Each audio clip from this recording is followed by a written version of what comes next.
क्या हम लोग अपनी राइटिंग बदल के अपने फ्यूचर को या अपने ट्रेड्स को चेंज कर सकते हैं? यस, या ऐसा मतलब पॉसिबल है? इज दिस अ साइंस और मतलब मेरे दिमाग में वैसे ही रैंडम थॉट आया? वैलिड क्वेश्चन है अभिषेक। एक सवाल ये आता है कि ये सब्जेक्ट सिर्फ डायग्नोज करता है या कुछ करेक्शन देता है? This is where you are coming from. Yes, like every science या every diagnose there is a solution also. इसको हम बोलते हैं graphotherapy. Okay, like other therapies, I use the word signal. Mind से आया, हाथ को गया, मैंने वो बनावट बना रहा हूँ। तो क्या ऐसा हो सकता है कि मैं नीचे से, मेरे के पास कुछ आइडियल फॉर्मेशंस हैं, तो मैंने आपको बोला ये मेरी बॉडी को, मेरे माइंड को, मेरे थॉट प्रोसेस को रिफ्लेक्ट करते हैं। तो क्या मैं वो लेटर की अगर कुछ टाइम पे प्रैक्टिस करूं, कुछ लेटर्स की फॉर्मेशन को करूं, तो ये सिग्नल वापस, जो उसको न्यूरोपाथवे बोलते हैं, वो चेंज होता है। इसके लिए 40 डेज की अभिषेक प्रैक्टिस होती है।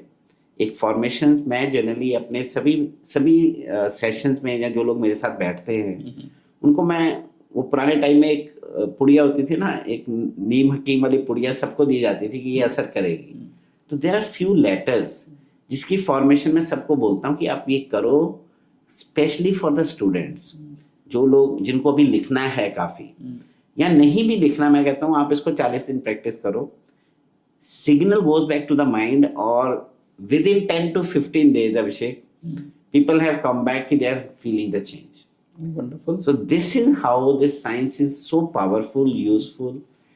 Again, depending upon your individual journey, हम these are the letter formation, हम बीच बीच में कुछ suggestions बताते हैं कि आप इस पे काम करो। So संजीव जी, मतलब हमारी ऑडियंस के लिए आप ये चीज बताओ, मतलब 2 या 3 चीजें ऐसी बताओ कि वो अपनी हैंडराइटिंग में, जो जनरिकली आपने देखा है कि बहुत लोग मिस्टेक करते हैं, कि इसको ठीक कर लो और आपकी माइंडसेट चेंज हो जाएगा या आपका ट्रेड बदलना चालू हो सकता है।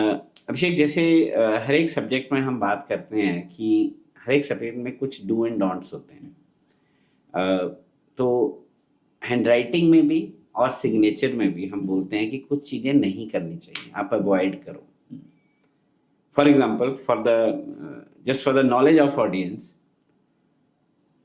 कुछ चीजें I will say this subject is relevant to every member of this society.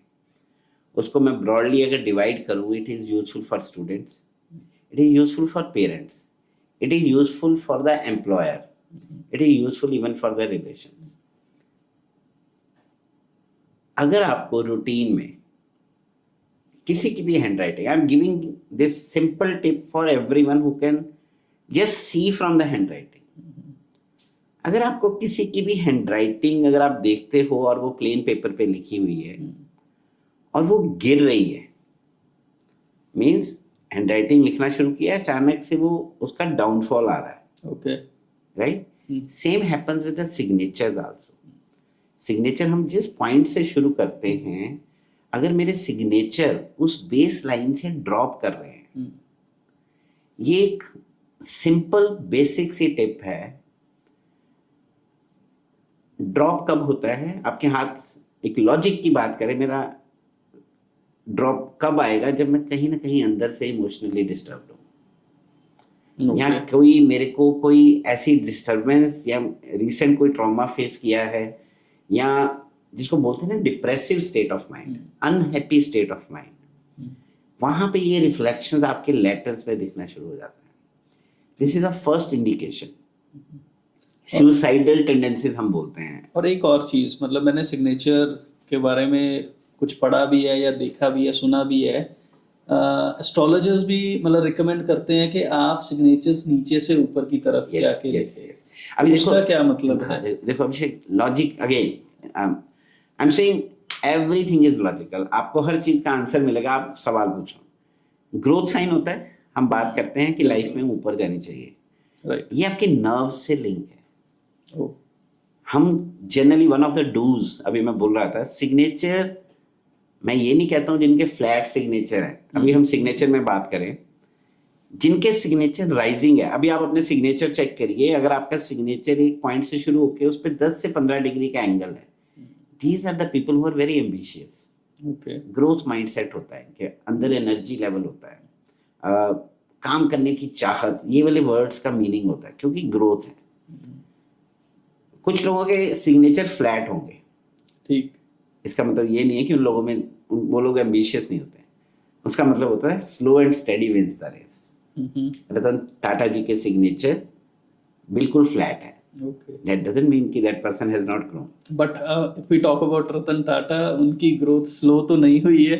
Growth slow नहीं हुई है, स्टेडली हुई है। आप उनका हिस्ट्री देखिए। Yes I been into job for 26 years, और आज भी इंडस्ट्री में with due respect to every business owner जो इस समय टाइकॉन्स हैं, उनको एक बेस्ट एम्प्लॉयर का दर्जा दिया जाता है एम्प्लॉय सेगमेंट में। ट्रू एथिकल प्रैक्टिसेस के लिए आज भी टाटा ग्रुप को जाना जाता है। I've been into finance industry. I've worked with ICICI Bank and with another Magma Finance as a into the sales part.